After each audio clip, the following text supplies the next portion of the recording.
out of home plus data clean rooms, probably not the first pairing that comes to mind. But going beyond that, when you look at the attributes and the value that our channel offers and the cross-channel use cases that data clean rooms are being employed for today, there really is a value unlock.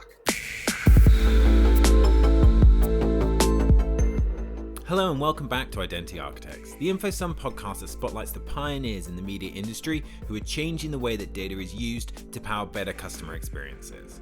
I'm your host, Ben Cicchetti, and for this episode, InfoSum's VP of Product Marketing, Devon DeBlasio, sat down with Wade Rifkin, EVP GM Programmatic at Clear Channel Outdoor, to discuss out-of-home, programmatic, data clean rooms, first-party data, and much, much more.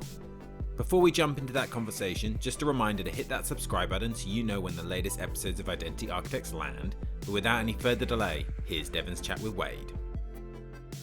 Hello, welcome Wade Rifkin to the show. Really glad to have you on today. I just want to make sure everyone is aware of who you are and why you're on this podcast with myself, Devon DeBlasio at InfoSum. So Wade, just want to give us a quick overview of who you are and kind of what your role is at Clear Channel Outdoor. Yeah, absolutely. And thanks for having me, Devon. So Wade Rifkin, I'm the GM of Programmatic for Clear Channel Outdoor here in the US. So I'm responsible for our set of real-time biddable solutions that we use to transact as effectively the publisher across our digital out-of-home inventory formats. And I look after all things related to our product set as well as our go-to-market. Fantastic. What we normally like to do on the show is just before we get into the thick of all things ad tech and martech, just want to do a couple icebreakers so we can kind of get to know each other, so the audience can get to know you, and just so we can start flowing into the conversation. So real quick, rapid fire questions up front. Beatles or Stones? Beatles or Stones? Grew up listening to both as a kid, but I would say we're Beatles. The Beatles. Okay, interesting. I just feel like you know a lot about a person based on which one they choose. No judgment on either. I'm a Stones guy myself, but I think it's mostly because I play drums. And for some reason, I don't know, Ringo, I love him as a drummer, but it never really got me as a young drummer. So anyway. My dad was actually a drummer, and he was able to look past Ringo's drumming and just was more of an aficionado for the Beatles. As I get older, I actually appreciate his style more and more. It actually takes a lot to play less, which is funny. I don't know if that was his intent or skill, but it was working out for him so far. And to take it to the kind of the world that we're in right now, what was your actual first job in advertising? Do you remember that or when that was? I do. I won't cite the year, but I started off on the buy side. So I worked at Zenith Media in comms planning. So I was basically touching all channels except digital at that point.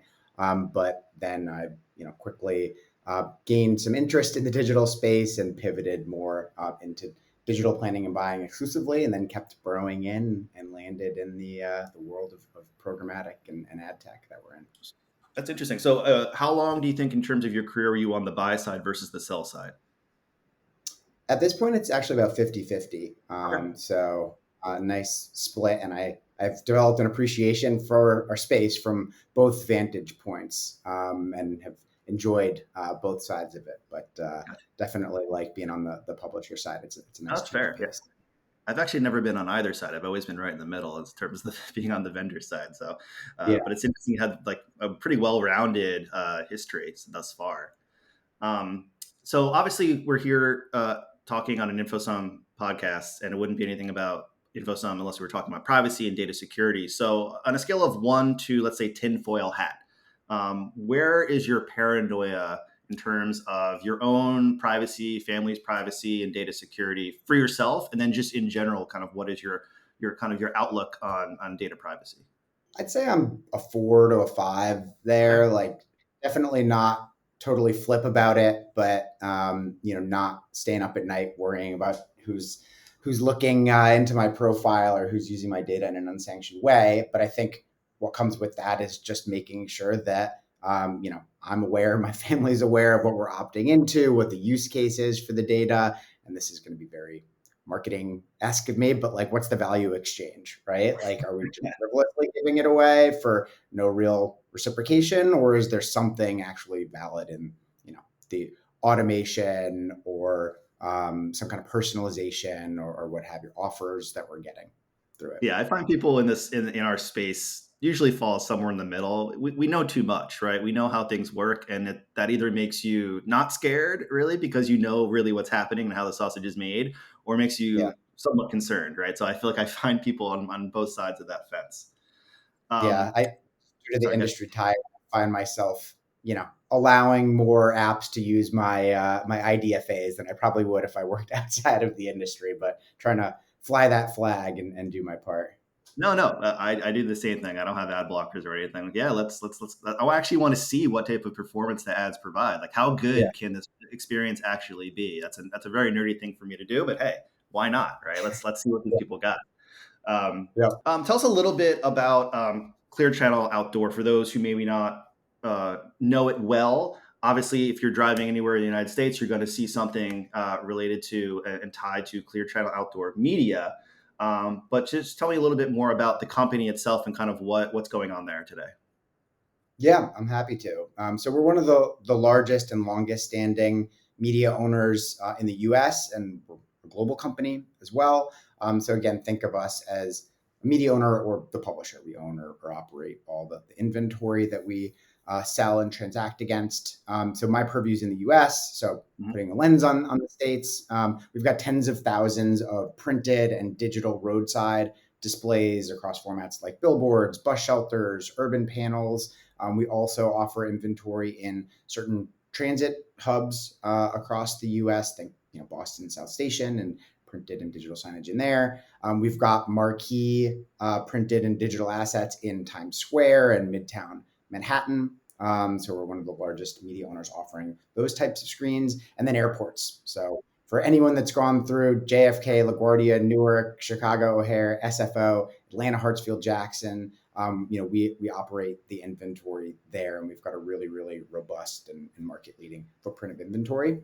So I mentioned printed and digital a couple of times. My team really focuses in on our digital out of home inventory, and it's all about transacting in the omni-channel programmatic ecosystem through real-time biddable mechanics. Right. And we sell via private marketplace. We were the first digital out of home media owner here in the US to sell through PMP and the OpenRTB protocol 7 years ago, which is kind of crazy to say.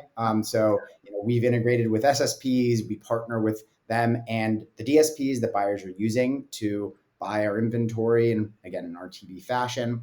Right. So think Trade Desk, DV360, Yahoo, as well as a whole host of great out of home DSP partners. And we're working with different types of buyers across the ecosystem on the agency and advertiser side. And the last bit that's important, and I think germane to our conversation, is we have a data-driven solution that we call Radar. So that's something that we built out 7 years ago in order to offer up the kinds of audience targeting and planning capabilities and attribution that folks have been expecting, that are table stakes across the industry. So we marry up mobile device movement data with our out-of-home inventory footprint. We're able to understand how devices move past our inventory. Once we know that, we can determine exposure and use that to do things like audience targeting, attribution across KPIs through the funnel, and even sync our data with the data sets that our customers and partners offer up. In terms of the migration from, let's say, print to digital, how rapidly do you think that is turning around that corner? Like, what do you think the percentage of inventory that CCO has in terms of digital versus print? And I'm assuming digital is growing. Mm-hmm. Yeah, I mean, it's a single digit percentage, but the number of units does not really represent the reach of that. Of So it's course, an yeah. outsized kind of reach from the units that we end up acquiring or digitizing.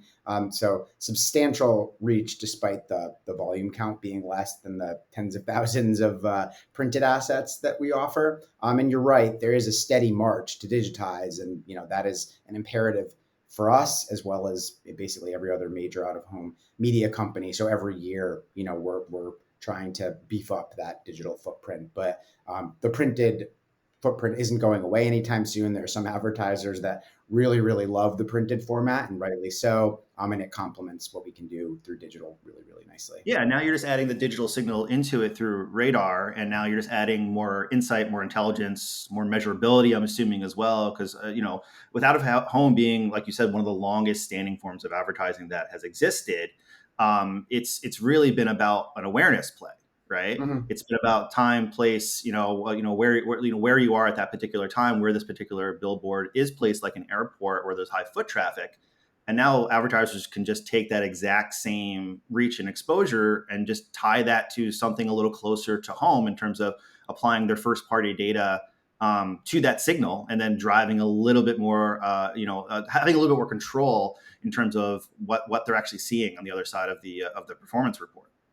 Yep, that's exactly right. And we make sure to reinforce to our buy side partners that Radar has an agnostic approach. It doesn't matter whether you're working with us on a direct buy or a programmatic buy, or you're buying digital or printed units. Radar Right. can be worked across everything. And even for the printed units, we like to say that we're bringing a very digitally centric planning approach or measurement approach to units that are executed with a creative that's not digital, but it's very holistic. Even playing off of each other, I'm assuming the combination of digital and print kind of together, I think, is also an interesting way that advertisers can really kind Yep. of figure out a unique tactic for themselves to get in front of the right customers. Yep. Um, Absolutely.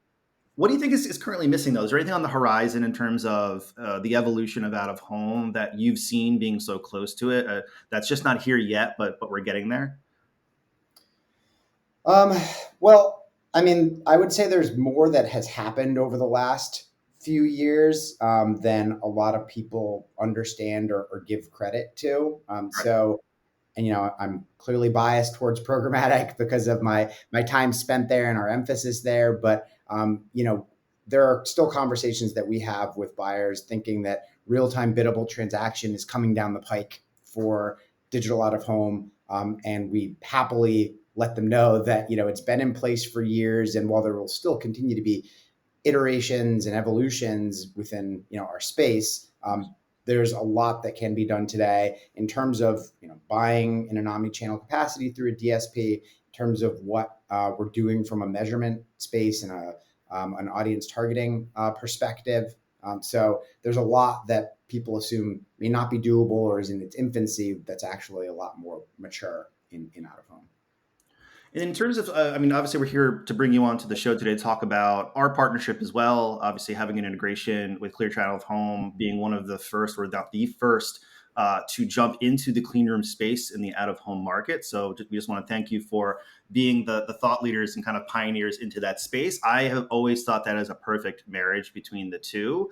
And I'm just curious, in terms of your purview, since you focus really mainly on RTB and programmatic, how has your leap into the clean room data collaboration space, how has that impacted what you're seeing on the programmatic side in terms of volumes, in terms of interest? I'm just curious there.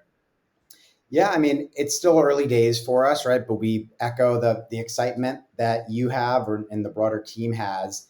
We are the first to market in terms of an out of home media owner that's leveraging clean room partnerships, and with clean rooms having been around for some time, but still being one of the newer types of platforms and 3-letter acronyms that exist in our space. Plus the fact that out of home, again, as I mentioned, is newer to folks through the lens of programmatic buying, data driven activation and attribution. The marriage of the two is absolutely novel, right? So that novelty is, and it's clearly not just faux novelty. It's real groundbreaking opportunity, but that's breaking the door open with certain advertisers and buyers that want to learn more. They want to understand how data collaboration can happen on a channel that it hasn't historically been able to, or not in the privacy centric way or through the workflow that they wanted it to. So it's been great to get some of that feedback and validation on the approach. And again, just start to help advertisers figure out how to extend and amplify their use of data through our channel. Something I've noticed over really my somewhat short at this period of time in the purely like first party data world is that it seems like what was old is now new again, right? I think there's a lot of opportunities that people are unlocking with being able to have direct relationships between buyers and sellers, using more impactful data in a safer way. And we're unlocking things like incremental reach is now something that people are leaning into again, because it's a simple and easy way to actually measure performance. We're seeing a lot more Yep. direct IOs as well as RTB coming into the market between the publishers and the advertisers. And I just feel like out of home is the perfect example of something that has been around for a very long time, but has renewed acceleration and renewed interest. And it's a perfect testing ground for a new technology like data clean rooms to essentially marry those two together, as we said. So I think it's a really exciting opportunity, and it should be an opportunity for everyone to jump into that market and start spending more money in out of home, spending more money in digital out of home, and using your first party data, because there really is nothing to lose. You're just going to get higher performance at the end. Yeah, I mean, totally agree. We talk a lot about audiences just in terms of the reach that our channel can provide. And we've got a whole host of third party research and syndicated tools that demonstrate how strong out of home's reach as a channel has been, and how it's not suffering from the reach erosion that some other traditional media channels are suffering from and will continue to as they're projected over time. And now, by being able to kind of trade in first party data and collaborate in first party data, we're able to prove that out in a even more meaningful way for certain advertisers that actually want to take planning data and overlap analyses and actually action on it through buys across channels. So that's certainly exciting. Do you find there's a specific set of verticals or types of clients that you see spending more time, energy, and dollars in the out of home space? I've always been curious about that. If you find a trend there, or there's a specific type of client or a specific type of B2C organization that's really leading the way.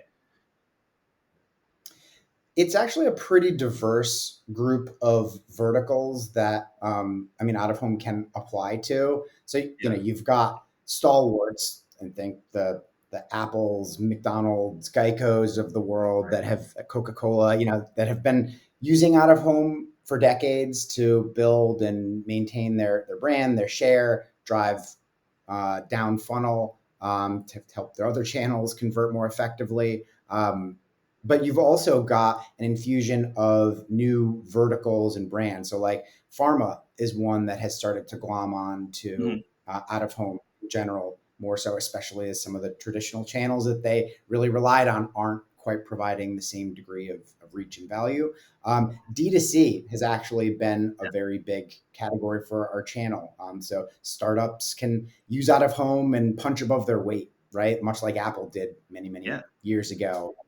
And what I think is interesting, especially as somebody who came from the digital space, some of the biggest tech companies and players who sell digital advertising really have adopted out of home. So Google, Amazon, again, Apple is becoming a powerhouse kind of quietly in that space. They really rely on out of home to reach and speak to their customers. So it just goes to show the value that we could bring in concert with digitally kind of native channels. Yeah, if it ain't broke, don't fix it, right? Like that's kind of the rule, it seems like, and especially for top of funnel engagement, you can't really go wrong. And all the names you mentioned are just the kings and queens of the top of funnel, like huge awareness play that they've been so successful in doing.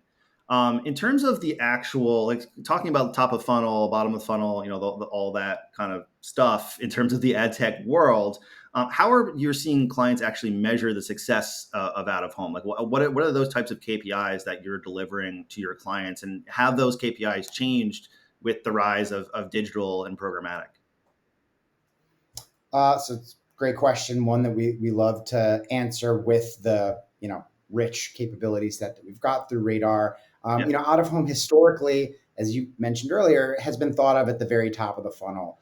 Reach play, awareness play, we absolutely do that well. And there have been mechanisms to measure some of those things, going back a while, but we started there with our Radar capability set, doing brand lift surveys to Mhm. validate that awareness lift or look at consideration, intent to purchase, etc.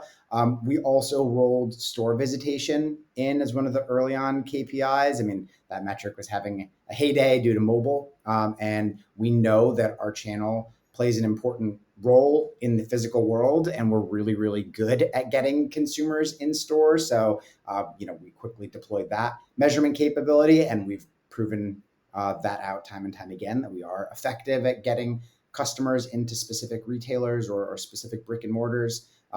But I think what's most interesting and exciting is what you wouldn't expect is looking from the mid funnel on down. Mhm. And that could be online engagement. So how does out of home actually drive a consumer to a site or a mobile app? And then going further down the funnel into sales lift, whether that's CPG offline sales or auto sales or pharma script lift. And while we don't purport to be a DR, CPA type Yeah. medium, that's not where we excel. We do know that we don't just drive top of the funnel awareness. We do influence the purchase decision, and we're able to now demonstrate that across a host of KPIs. And we've found some advertisers come back to us with great results that showed how we helped grow the bottom of the funnel and helped provide an assist for some of their other channels and tactics to convert more effectively and efficiently.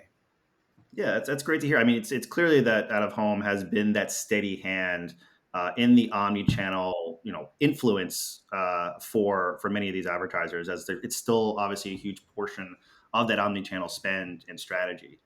I want to dig a little bit deeper into our partnership through the recent announcements that we've made in terms of Clear Outdoor being a partner of InfoSum within our data clean room. What do you Yeah. see as that vision or that kind of the objective for you in the organization in terms of leveraging clean rooms? We find that many times on the sell side, those organizations leverage data cleanroom technology to build net new solutions or drive net new or incremental value for their business, for their data. I'm assuming that's very similar to what Clear Channel is doing, but I'm curious of your perspective as you look at the clean room market. You obviously are invested in this partnership. What are you expecting out of it? I mean, pretty simply, we want to help enable advertisers to use their first party data more broadly and in an even more integrated fashion, right? So, it's no surprise to anyone that first party data is, the meaningful direction for data application that the industry is focused on. So we are certainly trying to swim with the tide on that one. And so essentially what we're trying to do is make sure we can meet our customers and our buyers where they are. And data clean rooms are a key arena for that type of privacy centric data collaboration, first party data enrichment or activation that buyers are choosing to use. So we now can play in that space. And that's really what we hope to do. The specific use cases there will vary based on the advertiser, based on the verticals, and we touched on a few. But having the flexibility and the kind of safety of the environment that the data clean room affords, we're excited to be able to do that with an increasing number of test partners as our relationship with you progresses.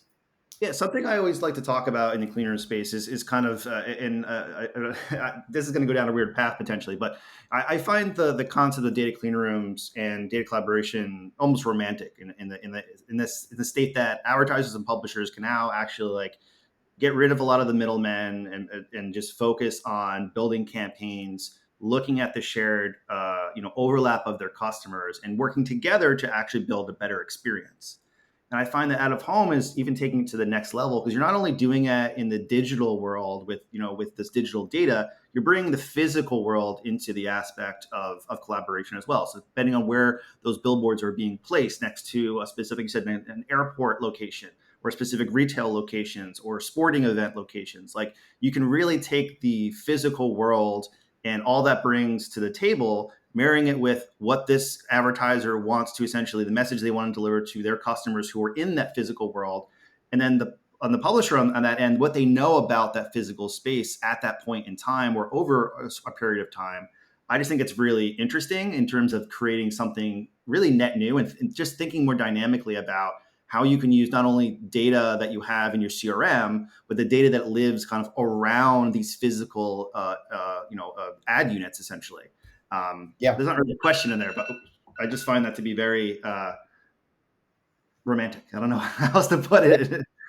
No, I agree with you. I mean, that's actually touching on an area that we haven't hit on yet, which is dynamic creative, right? And that has been an integral offering as part of our digital out of home footprint and solution set for some time. But I think as the rise of first party data has indicated, there's opportunity for creative to be applied or have data applied to creative as one of the use cases. So that is definitely an offshoot of what we're doing with you all and what we're looking to do with advertisers to apply data to the media, apply it to the measurement, and also apply it where it makes sense from a creative assembly or versioning perspective to be aware of the audience is as well as the context, like you suggested. I mean, people always have the argument of whether it's creative versus media, which matters. I always say both, but I think in out of home creative, it matters the most.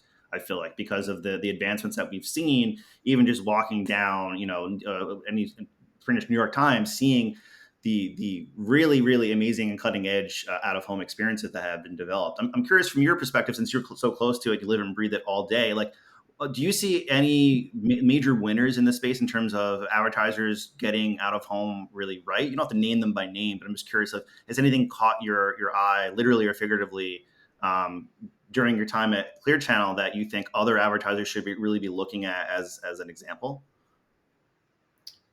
I mean, some advertisers have definitely done things right over time, and I mentioned some of the stalwarts from earlier. So there are absolutely folks that have tested their way into the space years ago and then really cemented and continued to refine the approach for how they buy, the specific markets or locations that they favor, and how fixed versus dynamic they are in the different rotation or placement there. The creative piece that you mentioned is one of the things that brands who are successful in out of home have learned how to do well. And creative can be overlooked, and that is always a mistake. And we advise our clients to make sure that that even though it's a relatively simple asset to build out, and for a roadside inventory, we're talking static imagery. You need to put the right thought and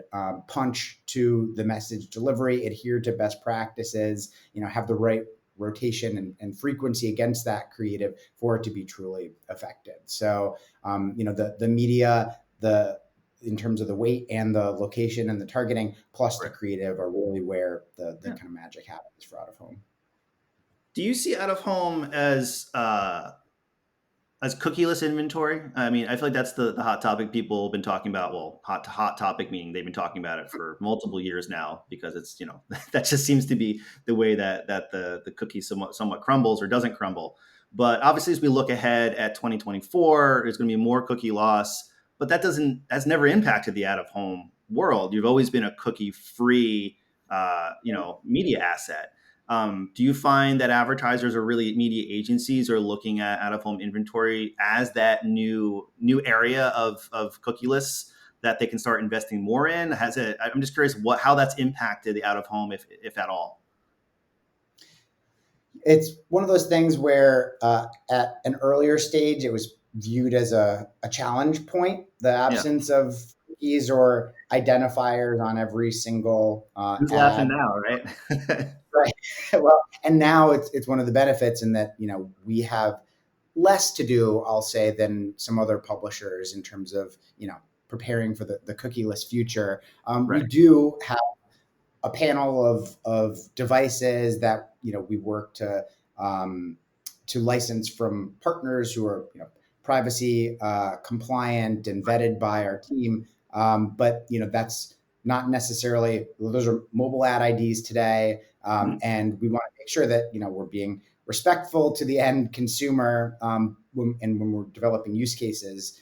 But those are still integral to what we're doing from a targeting and measurement perspective. So signal loss in the broader ecosystem is something we're being cognizant of. Right. But thankfully, the power of context is something that we specialize in. That won't go away regardless of how device IDs or any other signals kind of bounce up and down with regulation and availability. Of course, yeah, and out of home is not a one-to-one, methodology for delivering a message to someone, right? It's a one-to-many. That's the whole point.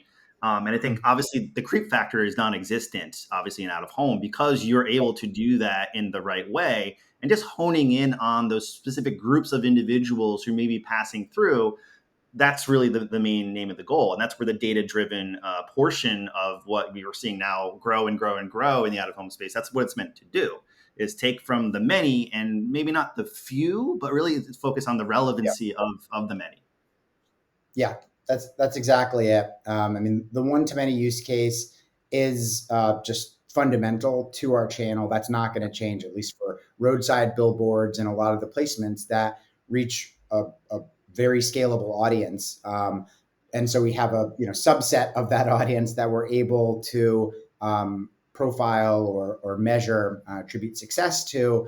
But that's okay, right? We've got a methodology to do that. Again, we're leveraging data in a privacy compliant way. And we found that advertisers just appreciate the fact that we've moved the ball forward on, again, the target and the attribution components, and we're able to help them understand how to more effectively plan, buy, and optimize their out-of-home accordingly. Yeah, and even from where I sit in my perspective, the ball is already headed towards the one-to-many or one-to-few. It's going far away from the one-to-one. I just feel like advertisers have realized that one-to-one may never have actually existed unless you're doing something like a retargeting or talking to existing customers through email.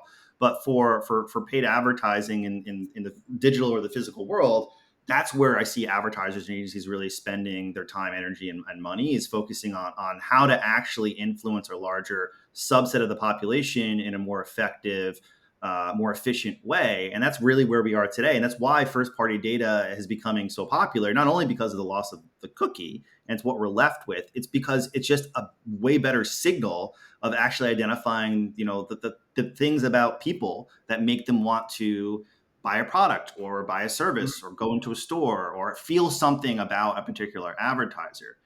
And you don't need to have name, address, phone number, email necessarily to do that for an individual, but you can use the broader scope of the attributes that these people share to deliver that. I mean, I'm essentially just explaining how digital advertising works from an audience perspective, but I just find that out of home is already where, from my perspective, agencies and advertisers are headed in terms of what they think is a great experience and a great execution for their audience. And it's just not one-to-one anymore. Right. Well, and that was kind of the viewpoint that the industry had on how out of home can start to complement, what has been done in digital for some time now. That resonated before first party data had a conduit to flow into out of home, again, whether printed or digital. But now with the fact that there's an audience extension capability for first party data that's viable, we can lend touch points to those first party audiences and help find them out in the wild, quite literally out in the physical world, in a way that helps build reach and frequency against those audiences that will be supplementary and complementary to what's being done in CTV and desktop display, mobile display, et cetera. So that promise or that opportunity is absolutely resonating, and that's again what we can do more readily and in a collaborative way through great DCR partner solutions like yours. Do you see like the types of signals, the number of signals that out of home is able to leverage? Is that growing or changing in any way? Obviously, we mentioned MAIDs, and obviously from my experience working with you in your organization, I know there's additional attributes that you're starting to utilize to drive more relevancy with the actual creative itself. I'm just curious, are there any other signals that you are looking at or that you think will start to come into the out of home space? We're pretty signal rich today, to be honest with you. And those signals come in a variety of forms. So we've talked a lot about audiences and, device identifiers that power what we can do today through radar and what sits in the data clean room. But we also have geo proximity to different POIs or advertiser retailer locations, the context of the immediate screens, time of day of week.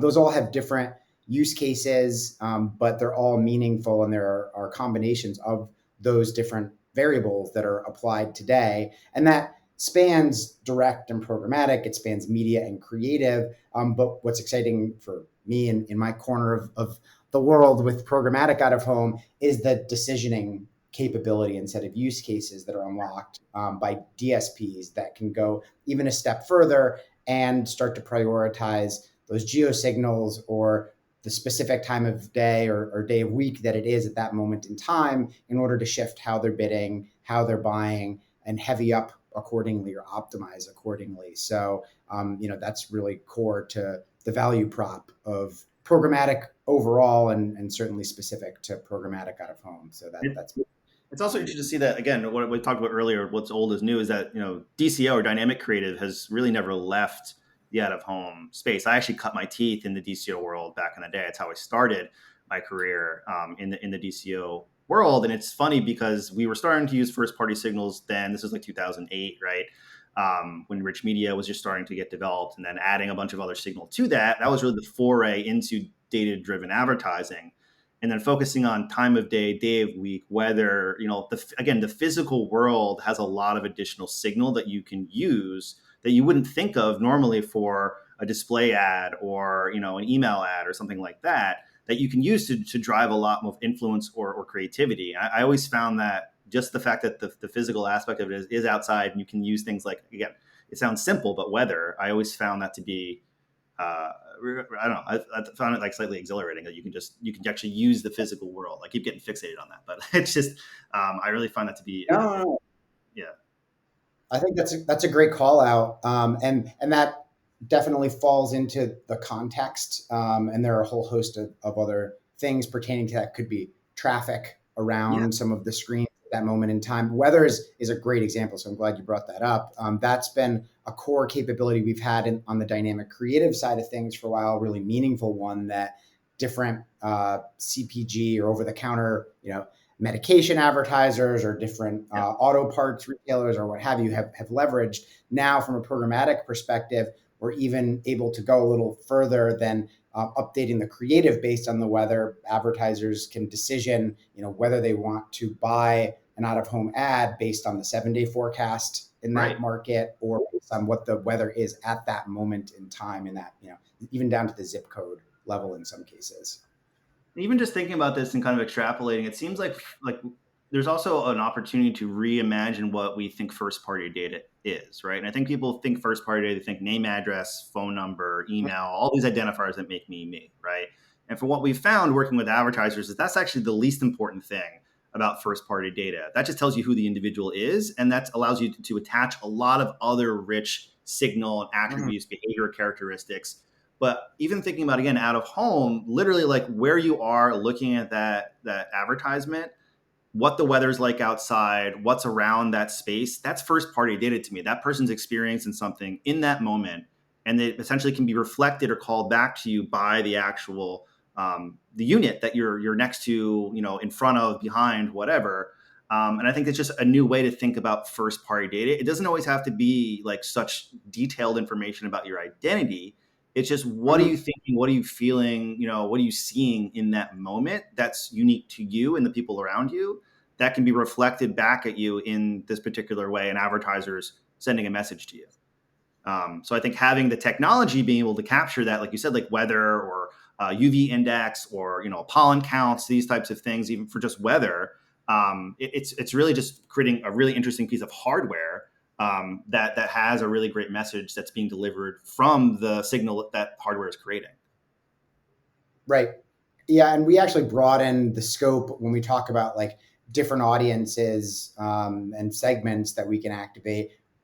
We tend to default to first party because there's so much chatter around that, so much emphasis on that. But second party and third party segments are absolutely things that we can not only collaborate on through data clean rooms, but use to plan and buy against our inventory. And we definitely see use cases where advertisers are prioritizing a specific second or third party segment over, they may not have a huge repository of first party data, or they may need to supplement that with third party data, or even do some Boolean statements where it's some first plus third party data or what have you. So I think you're right to kind of to open up the aperture, if you will, on the way that we're thinking about which data can be applied where and why.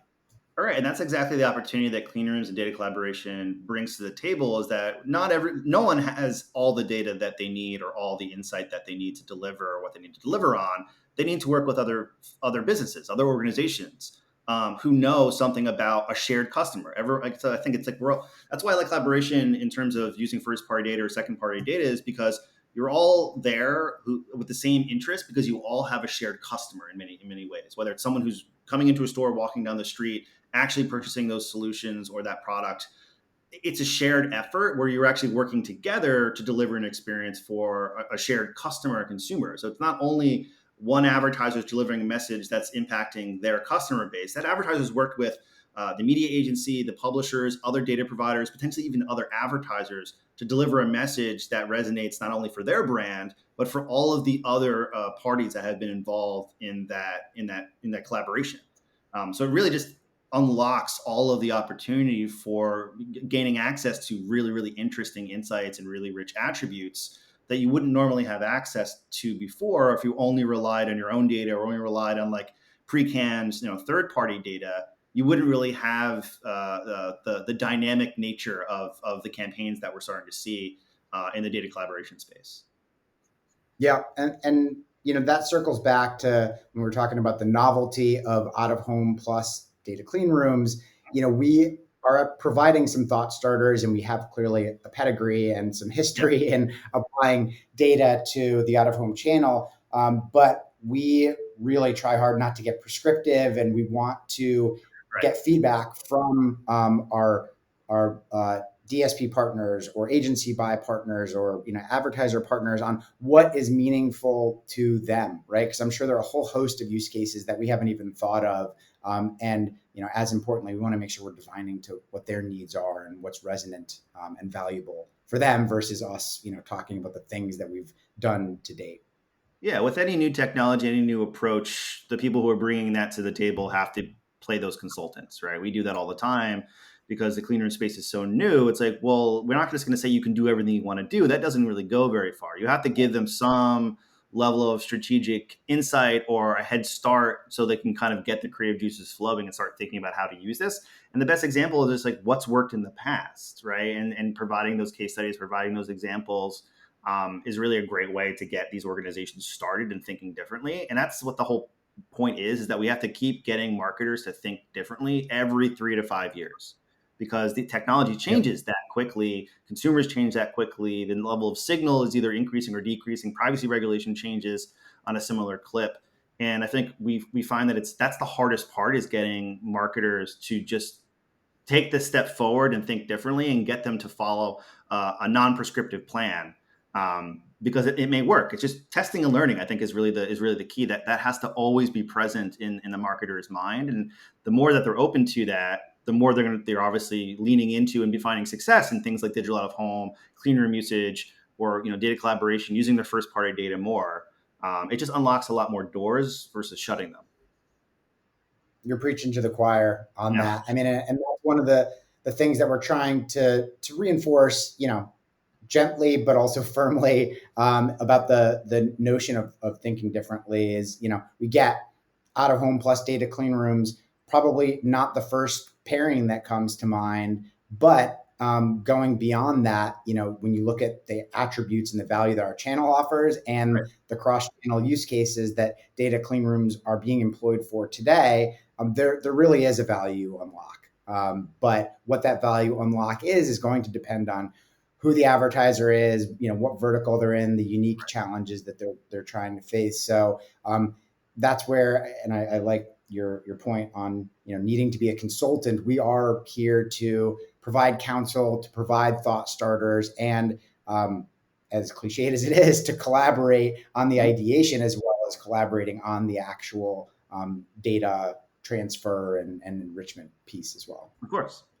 Do you have any predictions? Again, this is kind of a softball question that we like to just ask in terms of what is 3 to 5 years, 5 to 10 years. I'm just curious, like, what is your prediction, if you have one, of where the space is headed, both cleaner and collaboration, but also out of home, digital out of home? It's a fair question. I won't purport to be smart or prescient enough to say what things will look like, especially even 5 to 10 years down the line. But in my mind, there's no question that some of the topics that we're touching on here around data collaboration, around privacy, those aren't going away. They're going to increase in importance, and it is critical that we're being cognizant of the end user, the data that they're offering up, and how we can respectfully but still meaningfully apply that data to improve the ad experience for the advertiser and for the user or the consumer. I do think we're going to be seeing a lot more in terms of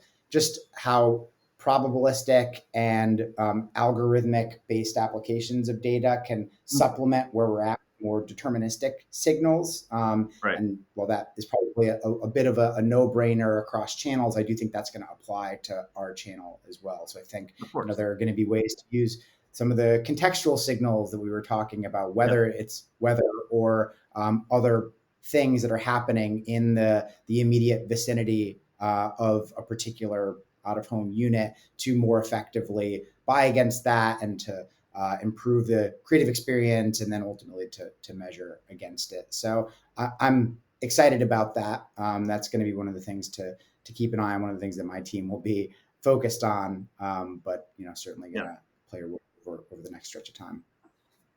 The next couple of questions I have is really just focusing on what I call like the yin and yang of the ad tech industry. The fact that technology is always changing, which is an opportunity, right? But it's also sometimes a headache in terms of what you have to keep your eye on. How often do you have to be strategizing? How often do you have to keep moving that ball forward? So I'm just curious, like, what do you today from your line of work that you're doing, like, what keeps you up at night in terms of the not so great stuff, but also what keeps you inspired and coming to work every day? It's a bit of a double-edged sword, and it's the capabilities that exist today, everything we've been talking about with using first-party, second-party, third-party audiences to plan and buy out of home, the attribution capabilities through the funnel, and of course the ability to transact in a truly programmatic fashion. Like, that excites me, but the lack of awareness or understanding on that for certain segments across our industry, that is the challenge, right? Like, is just making sure that we can break through of all the topics and all of the things that marketers and agencies need to have an understanding of, that we carve out enough time to make sure that there's awareness of what we can do today and the way that we can better integrate into the omni-channel media and measurement mix. Right. Makes sense. Yeah, of course. As we kind of look to wrap up our discussion, this podcast is all about the individuals like yourself, who has pioneered new ways to use data to deliver better customer experiences. So when you look at the people you've kind of worked with over your career, is there anyone that you admire in the industry who you'd like to nominate us to interview next that you think would be a really good candidate?